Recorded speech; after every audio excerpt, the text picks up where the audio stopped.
दोस्तों, मैं डॉक्टर अमिताभ श्रीवास्तव फिर आपके सामने कुछ महत्वपूर्ण जानकारी लाते हुए साई कॉस्मेटिक्स पुणे से।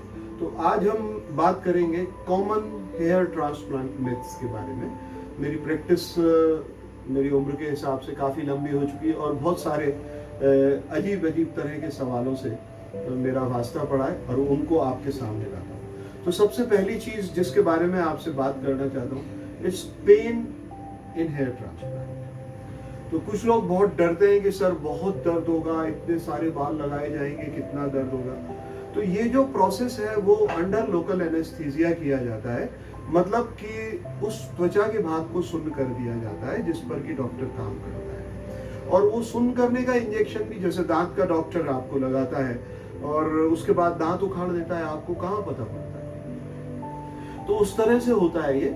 और FUE मेथड जो आजकल का प्रेवलेंट मेथड है, उसमें आप पाएंगे कि दूसरे तीसरे चौथे दिन भी बिल्कुल दर्द नहीं होता है हेयर ट्रांसप्लांट के पेशेंट को। So this is out of your question, worry नहीं करें इसके बारे में। दूसरी बात जो पेशेंट मेरे से आके पूछते हैं वो ये कि सर ये जो बाल आप हमको लगा रहे हैं ये टेम्परेरी है या permanent. So the answer is these hair are permanent hair. ये जिंदगी भर Until very ripe old ages, मतलब 70, 75, 80 तक ये आपके साथ रहने चाहिए अगर आपके डॉक्टर ने सही तरीके से लगाए हैं, सही जगह से निकाल के लगाए हैं, और या फिर आपने उसका ख्याल रखा है जैसा आपके डॉक्टर ने आपसे रखने को कहा था। एक और बड़ा अजीब सा सवाल जो सुनने को मिलता है और कि सर क्या मेरे डोनर एरिया के बाल फिर से उग आएंगे। भाई, डोनर एरिया के बाल फिर से नहीं उगते।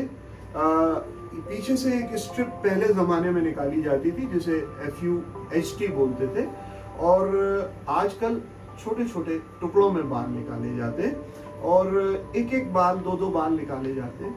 तो वो बाल जो वहां से निकाले जाते हैं उसकी तादाद टोटल डोनर एरिया से 20% की होती है। अगर कहीं 100 बाल है तो हमको 20 निकाल सकते हैं, अगर 10 है तो मानो हम 2 निकाल सकते हैं। तो आंख से देखने को आपकी पत्नी भी आपको नहीं बता पाएंगी या आपका खास से खास दोस्त भी नहीं बता पाएगा कि आपके बाल पीछे से या डोनर एरिया से कम हुए।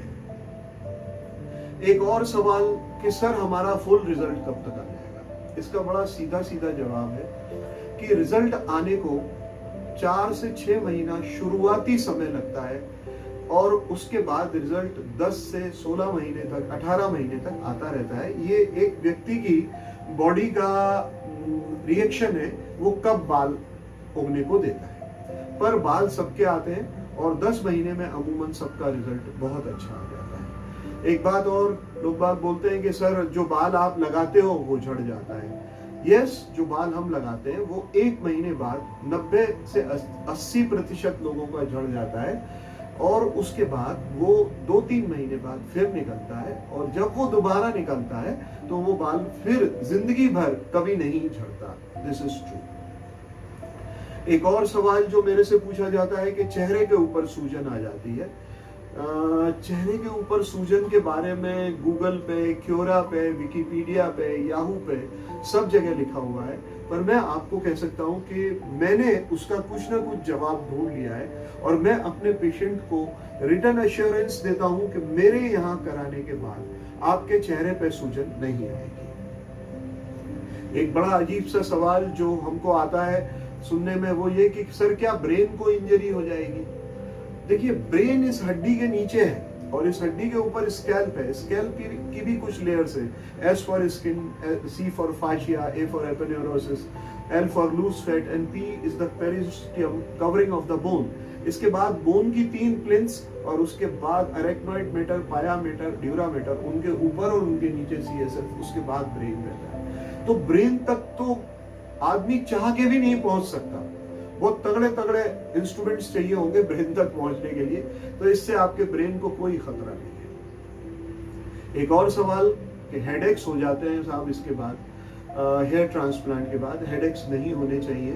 और अगर किसी 200 में से 100 में से एक पेशेंट को हेडेक होता भी है तो वो खाल के खिंचाव की वजह से होता है, जो कि अपने आप ही 1-2 महीने बाद चला जाता है। कुछ लोग बोलते हैं कि साहब नजरों में फर्क आ जाता है, आईसाइट में फर्क आ जाता है। ऐसा नहीं होता, ये भी जस्ट मिथ है और ये गलत है। कुछ लोगों का सवाल ये रहता है कि क्या हम हेयर ट्रांसप्लांट के बाद अपने हेड को शेव कर सकते हैं? आप जरूर शेव कर सकते हैं, पर पहले 40 दिन ऐसा ना करें, ये मेरी रिक्वेस्ट रहेगी आपसे। एक बड़ा अजीब सा सवाल इनिशियल प्रैक्टिस में मेरे सामने आता था। लोग बाग एक व्यक्ति को साथ लेके आते थे कि सर ये मेरा दोस्त है और ये मेरे को बाल डोनेट करेगा।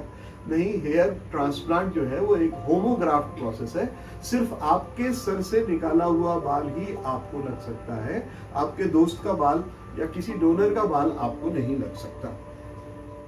तीसरी चीज, कुछ लोग कहते हैं सर इससे कैंसर होता है। मैं फिर कहूंगा, go to Quora, Wikipedia, Yahoo, Google, कहीं भी एक बार भी अगर लिखा हो कि इससे कैंसर होता है तो मैं मान लूंगा। आज तक ऐसा कोई केस दुनिया में देखा नहीं है। एक और सवाल कि बालों को हम कलर कब कर सकते हैं? तो कलर करने का समय भी मैं फिर कहूंगा 30 से 40 दिन के बाद आप बालों को कलर कर सकते हैं।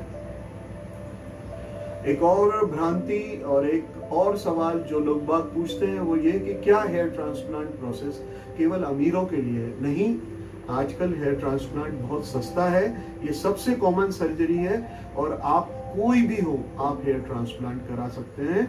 आप किसी भी तबके को बिलोंग करते हो, आपका स्वागत है। आप आके अपने हिसाब से क्लिनिक ढूंढिए और आपका हेयर ट्रांसप्लांट आपके जेब के मुताबिक है। एक और सवाल जो बहुत कॉमनली मेरे से पूछा जाता है कि सर एक बार हेयर ट्रांसप्लांट करा लिया तो दोबारा नहीं हो सकता। ये भी गलत है। मैं कई बार 17-18 साल के लड़कों का हेयर ट्रांसप्लांट भी करता हूँ, कॉन्ट्राइंडिकेटेड है तो भी करता हूँ, क्योंकि वो लोग इतने ज्यादा हीन भावना से ग्रस्त होते हैं कि अपने दोस्तों में, अपने स्कूल में या अपने सोशल सर्किट्स में जाना नहीं चाहते। तो उनको मैं बता के कहता हूं कि अगर आपके पास डोनर एरिया बचा है तो आप दूसरा तीसरा हेयर ट्रांसप्लांट भी करा सकते हैं। आपका डोनर एरिया बियर्ड हो सकता है, हेड हो सकता है, चेस्ट हो सकता है, वहां से बाल लिए जा सकते हैं। तो मैं आज यही रुकता हूं। आप मेरे को लिखिए मेरे वेबसाइट पे, मेरे फोन नंबर पे कि आपको और किन बातों के बारे में मेरे से सुनना है। मैं उन बातों के बारे में वीडियो लेके आपके पास दोबारा आऊंगा। मैं आपको प्रणाम करता हूं और शुभकामनाएं देता हूं साईं हॉस्पिटल से।